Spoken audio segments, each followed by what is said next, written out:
Nais kong mamulat ang susunod na henerasyon sa sinapit ng aming panahon sa pang-aaping ginawa ng mga Kastila sa aking bayan. Ang aklat kong ito ay naglalaman ng kanser ng lipunan. Ipinahihiwatig nito ang paninirang puri ng mga Kastila sa mga Pilipino.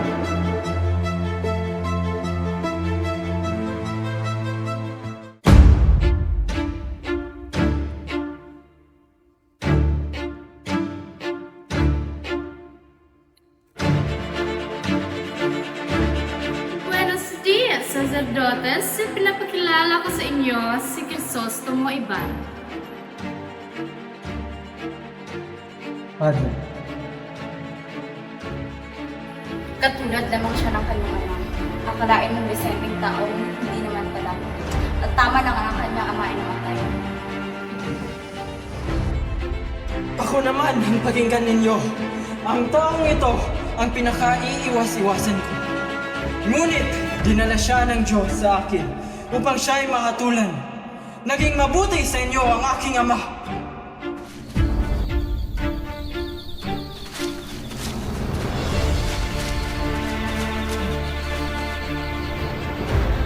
Madre puta, Santa Niña estúpido! Respect! Respect! Basilio! Mama!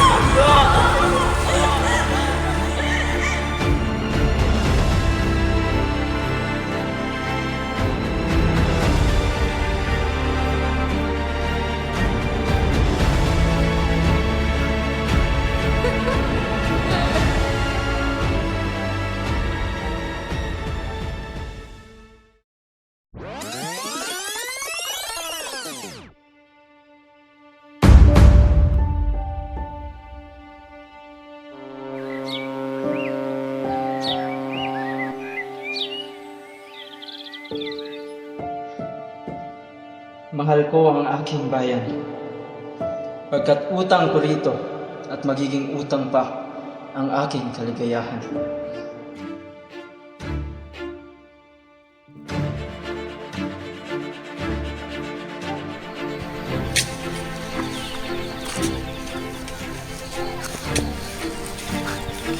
Ginoo, ano ang iyong ginagawa?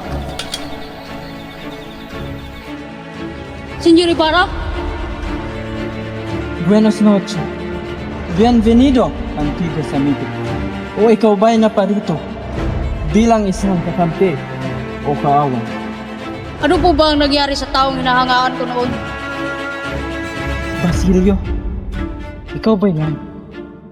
Siyang tunay nga na ang dating muchos niños ay ngayon isa ng ganap na doktor at senyores. Senyor, sang-ayon ba kayo sa pagpapatupad ng petisyong ito? No, senyor.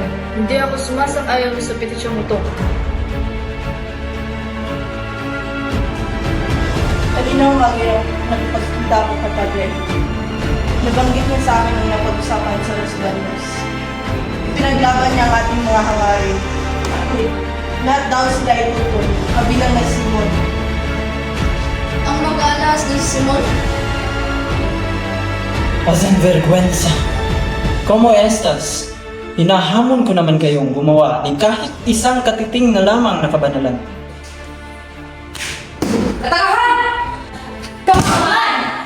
Darating ang panahon na ang Pilipinas ay lalaya at lilipad na parang lawin sa himpapawid. At sa pagdating ng panahon na iyon, saka lamang natin mabubuo ang ating kaligayahan, ang ating pangarap. Pangarap? Mga pangarap? Ngunit kailan pa? Hanggang kailan ako maghihintay sa galing? Kung kailan ako'y tumandang dalaga na? Paano kung wala kayong mabala? Paano ako?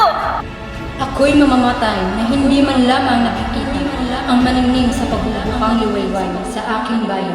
Kayong nakakakita, batiin ninyo siya, huwag kalilimutan ang mga nalukmok sa dilim.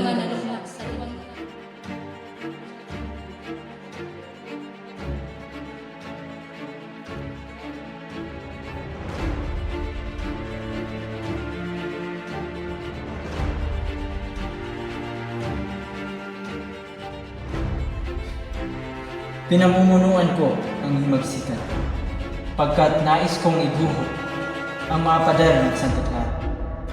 At ikaw ang nais kong mamuno upang mailabas sa kumbento ang aking mahal na si Maria Clara. Pumanhin ito, pero uli na ang lahat.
Tanggapin pa kaya ng aking inang bayan ang aking pasyente.